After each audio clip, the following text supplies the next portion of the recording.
Hi, everybody. It's Tay. Welcome back to the PSW Podcast. I'm here today with Chris Hoard. He's a PSW in the field for 17 years, you just said, Chris? 17 before years. we started recording. Yeah, a long time. So we're really happy to have him here today.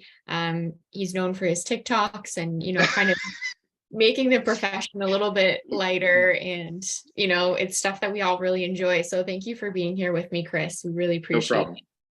So thank you for having me. Anytime. Just to kind of start it off, how did you even get into this field? What drew you into being a PSW in the first place?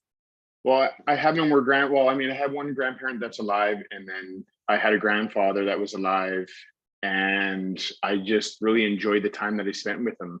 And before he passed on, I just loved interacting with elderly and seniors. And I knew back in high school, I did a placement at one of the local long-term care facilities in grade 12. So it was either becoming a chef or into nursing. I went into the direction of the culinary field, and then the nursing field just drew me back. And my mom is a fellow personal support worker, and I just got into the field. And 17 years later, I'm still enjoying what I do. Mm-hmm. That's wonderful. And how do you stay in for 17 years? Like, that's a long time to be in this career, I would say. And a lot of people come in as like a second career and they leave kind of quickly as well. But, a lot of people do stay. And I just want to know what keeps you going, what keeps you staying here? Because, it is a tough field at times. The reaction of my residents, they remember who I am, and it's just the bedside care that I give. And that just keeps drawing me back, because it's like they even though they have Alzheimer's and dementia with the floor that I'm on, they say thank you and they remember me. And it's just like that, it touches a place, like, as you as a person, knowing that like you're actually helping someone. And these residents deserve the best care. And I mean, with my Tik Toks and promoting being a PSW through Ontario, and with our president Miranda, I just keep saying we need to advocate for our seniors and elderly, that they deserve the best care possible. So I just keep coming back to knowing that I'm actually making a difference in the field. Yeah, I think that's like a common ground. I think a lot of us are on too, because I've asked people in the past, like, what keeps you here? What keeps you going? Why did you want to do this? And a lot of us, I find it's because of the fulfillment we get from our jobs and those like organic interactions that you get with residents and clients that you really can't get anywhere else. And I find for myself, like, that's what's drawn me into the field and kept me here. I'm only here for 7 years, so you have a whole decade on me, but like, I totally agree that, it's those moments that we have, those clicking moments that we have. What sector are you in now? And have you worked in different sectors in the past? And why are you here now, kind of thing? Well, when I first started, I did home care for 2 years. I worked with a gentleman with ALS, and then he had passed on. And then I I did community care. I work with individuals with Down syndrome in a group home setting. And then I got into long-term care, and then I just stuck with long-term care. So I mean, into the field, like, I've been in every aspect, working with individuals, with different degrees, but long-term care was more of my favorite. And I always wanted to be working with Alzheimer's and dementia. I know that, being funny and interacting, because that's who I am, that's my personality. And I just can be a perfect fit. Because I mean, I just, working with people with Alzheimer's, and that, you have to have a sense of humor. You have to be able to just, brush things off sometimes and just chuckle and laugh. Yeah. You can't be serious. Because there's certain things that you'll see and certain things that will come out that you'll be like, oh, okay. But then you just laugh about it, going, well, they don't really understand what they're saying. So it's just, and coming from a male aspect in the nursing field, I've been propositioned so many times. It's just kind of funny.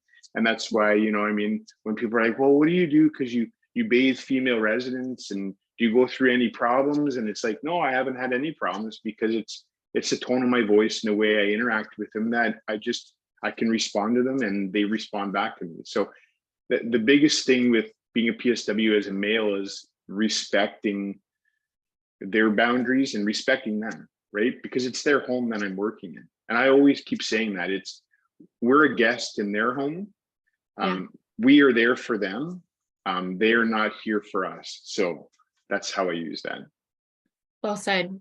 And that's also like another thing I kind of want to pick at for a second here. Like, has there been any struggles being a male in this, let's just say it, female dominated profession? And I know a lot of, female residents or clients, like, they're a little bit apprehensive to receiving care from a male. And unfortunately, that's just kind of how it is right now. But how have you kind of dealt with that? And I know you said like humor and the tone of your voice and things like that, but is there any piece of advice that you could give maybe our new male PSW workers, or those who identify as male PSW workers? Any advice? Listen. The biggest advice I could give is listen to what they're saying. They're still human beings. Even though they suffer from dementia and Alzheimer's, you have to listen to them, right? And they will have boundaries as well. And that's over the years, I just listen to what they say. So if they say, okay, stop, or the reaction on their face, then I'll say, okay, are you comfortable with me giving you care? And I mean, if they say no, I say, I can get a female staff member and we can switch off that if this is interactions bothering you. So I always ask, even though, and sometimes, they'll be like, you can tell right away when I come into the room, they'll be like, and I'll be like, okay, no problem. I'm going to go. And then some will be like, yeah, no problem. I mean, and then you just interact and do care on them. It's the tone of your voice and the way you give care. I always give care as if it was my own mom that was there, or my own dad that was there.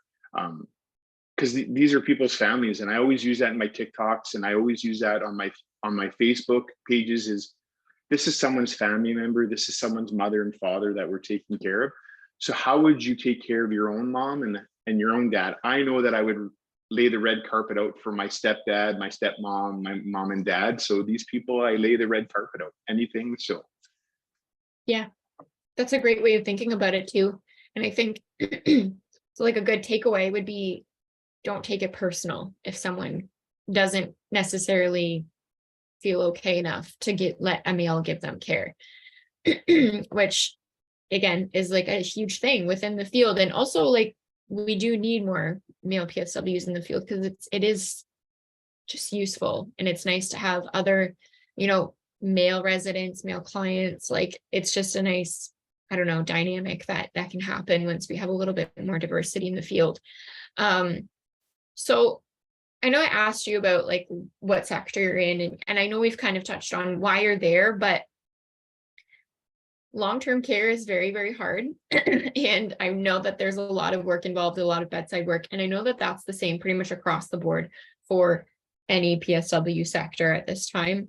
But what would you say to those people who are feeling a little burnt out in this sector, like in long-term care? On how to deal with the field? Yeah, like, how would you deal with burnout within the field? And I know that long-term care, the burnout's pretty strong. I promote self-care all the time. Like, I do a lot of things for myself. I know that what I'm doing is my job, and at the end of the day, I'm like, I used to bring my work home for years, probably like 5 years. I was into the business of long-term care. Like, I would bring the work home and I would, sit in my truck and cry and, curl myself up downstairs and oh man, I can't do this. Like, it's heartbreaking. But then I realized, like, self-care, we're in the field of nursing. We're here to take care of people. So at the end of the day, I always promote self-care, like, take care of yourself and your mind and your physical body, and you're able to do the job, and you have to leave everything at the door. As soon as you swipe out, I can't worry what's going to happen on my days off. I just can't. You gotta be able to have to tune it out. And I know it's hard for somebody to do that, but that's the only way that you're going to survive in this field, is you have to cut it off as soon as you're done. And then realize that your next shift, okay, so I'm either, depends if you have a family. I have a family and children, so I devote all my time to them when I'm off and my children. And then self-care is like doing things that make you happy, like going to the gym or going for a walk. I know during my sessions when I do full-time midnights now, but when I used to do days and evenings is I would take a walk on my break, right? I would get away from the building and put my headphones in, go for a walk, right? Grab a coffee. And then I would be able to go back to the floor and realize, okay, like I'm good now. So self-care is huge. Kind of implementing that even on your break is huge, you know? Just take, yeah. And I wish like more companies would offer like gym memberships. That was another thing that I presented, to our company that I work for is, maybe discounts off gym memberships that you might get people that are in our field to start using the gym, start taking care of themselves, because when we take care of ourselves, we're more positive to be able to support the individuals that we're taking care of. Yeah, definitely. That's something that I've kind of even looked into a little bit more too, because you kind of get lost with that stuff as well. And I notice, especially like with PSWs or healthcare workers, or even just a lot of people in general, you're used to being like present for other people because it's literally your job. And then you almost lose that sense of like, oh, I should have, went for a run today or went to work out today or did this or do that. And then all of a sudden it builds, you know what I mean? And I find in the field, it builds. And that's probably a big contributor to burnout as well, is that you're just so used to pouring it all out for everybody else that your cup's empty when it comes to yourself. I did actually went TikTok and I said that. I said, like, I made a scenario of like the cup is full and then you have to, you're giving to management and you're giving to your coworkers and then you're giving to the residents that you support. And by the time that at the end of the day, you only have that smidgen of water that's left. Yeah. That smidgen of water is for you. And I said, is if there's no more water left, that's burnout, right? If there's nothing left in that cup, that's burnout. That you're done. You have nothing left to give. You also have to give yourself something as well. I mean, what's the purpose of why we're doing this job is to support individuals, but you also have to take care of yourself. So that little sliver of water that's left in that cup, use for yourself. And don't think it's that, it's selfish, because people have said that too. Like I worked with over the years, they're like, well, I'm kind of selfish. I'm like, well, not really. You're not selfish. Do you give to your spouse or boyfriend, girlfriend, your kids, your coworkers, management, family, friends, right? You're giving because that's the nature of who we are, but are you really taking care of yourself? And you got to remember that little sliver is for yourself. Yeah, that's huge. That's huge. That's big time. And it's hard to even learn that. I find that all of us still continuously are learning or trying to grasp the same lesson as we go on in life. Even people in the field that are a little bit older than myself, like the self-care component is really untapped sometimes. And it's really interesting to kind of even see how that plays out long term on your body physically and your mind mentally and all of that stuff. So that's interesting to kind of hear it from your perspective as well as a long-term care worker, that you go out for walks on your break, you put your headphones in. Do you listen to music or are you listening to podcasts? Like, it's totally up to you what you do in your break, and you're utilizing it as a break. So I think that's really cool. That's really important. And I mean, this might be like a bit of a tough question, but if you could leave our viewers and any new PSWs with a piece of advice, what would it be? Stay true to yourself. We're in the job of empathy. I always said that if I was going to teach a PSW course and teach to become a PSW, it's empathy. You can't teach empathy. You care or you don't. You either are in it for these people that we support, or you're just in it for the money. And it should be money second and first for the people that we're supporting. You know what I mean? Like, yeah, we're in the field of taking care of people. You know what I mean? Like every time I'm on duty, I always realize that I say, how would it feel that if I was laying in a bed at 86 years old and I couldn't feed myself, I couldn't dress myself, I've just soiled myself, how would I feel? how would I react if someone were to come in and have to change me or feed me? I would hope they would be like me, give them respect, because these people deserve respect. I mean, that's the biggest word I would give to new people is respect these people, because they're still human beings, right? They're in a vulnerable state.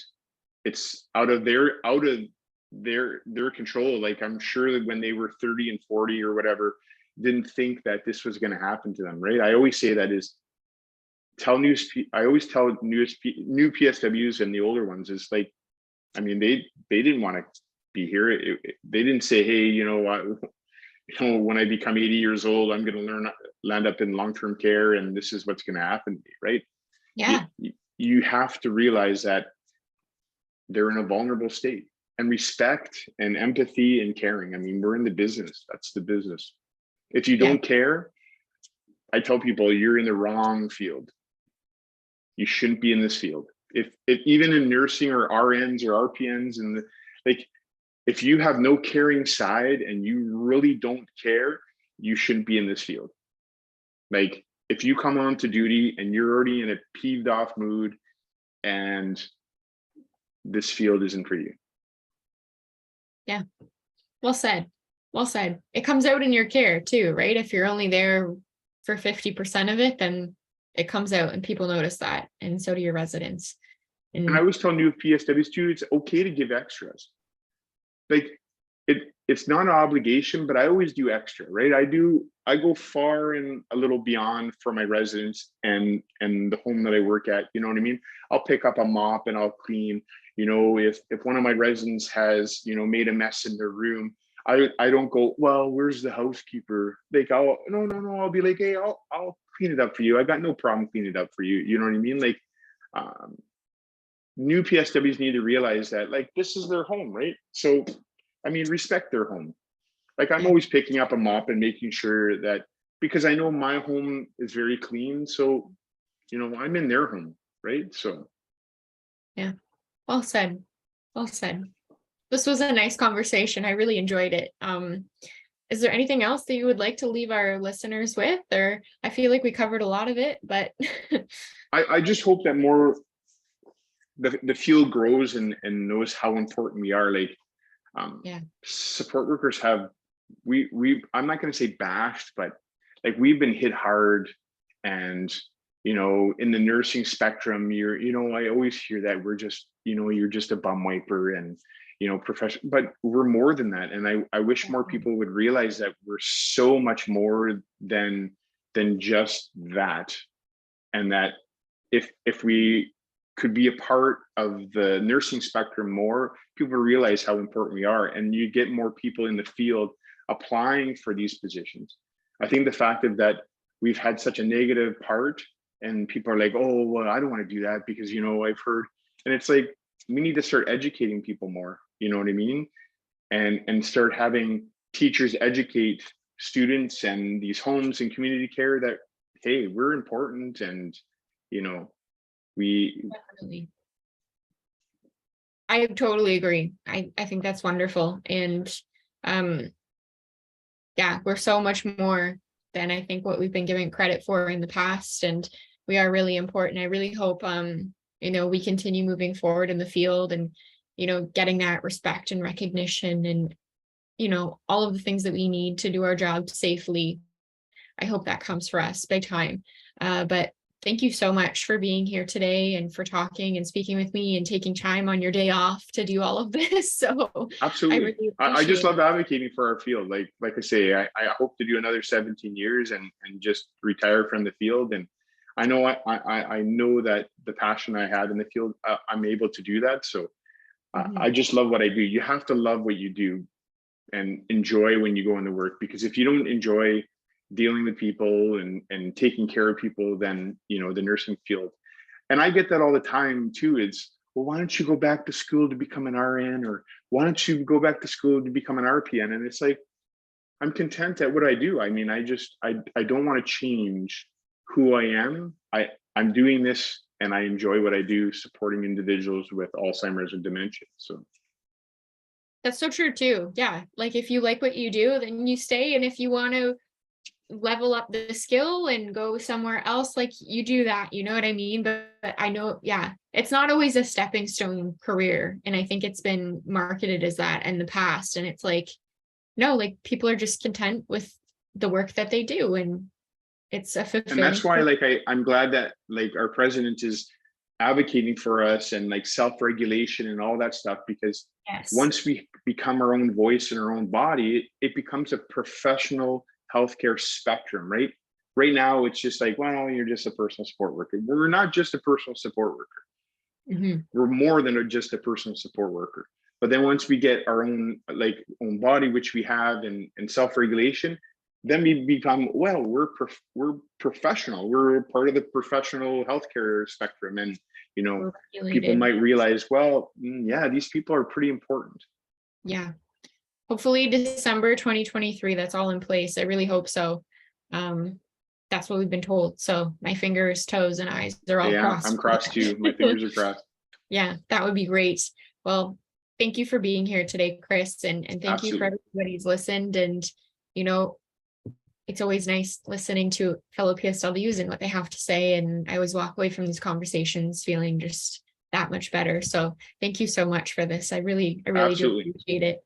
And thank you all for listening. And I hope you all have a nice day and take care. Bye. Take care, Rachel. Bye.